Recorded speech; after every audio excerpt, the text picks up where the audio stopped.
If you're a Kendrick Lamar fan and you're only listening to individual songs and not the whole album, then you're missing why some people consider him the GOAT, and that is Ingenuity of Scope.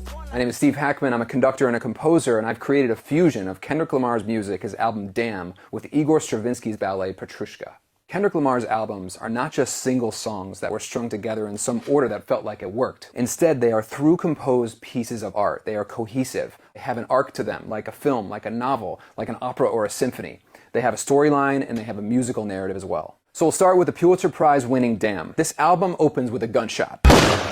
Kendrick Lamar's out taking a walk. He sees an old woman that seems like she needs some help. He says, "Can I help you with something?" She says, "Yeah." She pulls the gun on him. The album ends with that very same gunshot, but now in a different context.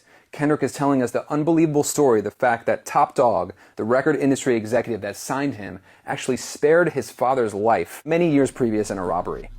We hear the gunshot, we hear the whole album in reverse order, fast forwarded, and then we end the same way we started with Kendrick saying, "So I was taking a walk the other day." So I was taking a walk the other day. Now let's talk about To Pimp a Butterfly.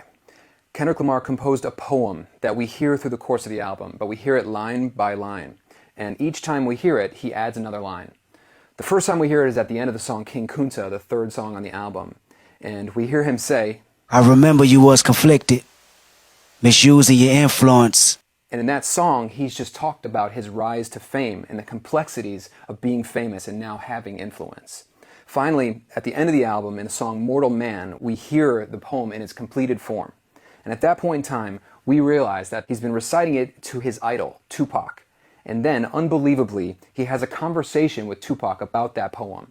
And by cutting instances of Tupac talking in interviews and on albums, Kendrick is able to have a conversation with his hero. Now for Good Kid, mA.A.d City. This album was called a short film by Kendrick Lamar, and it's told in a non-linear fashion. Of course, there's a storyline to it. It's a story about his coming-of-age years in Compton. And just like in the album Damn, where the gunshot at the end takes us back to the beginning, the end of Good Kid, mA.A.d City, he asks his mom, "Can I borrow the van for 15 minutes? And that, at the beginning, is what kind of thrusts us into the action. This van is a central character in the story. There's a narrative device that Kendrick uses throughout this album, and that's a prayer.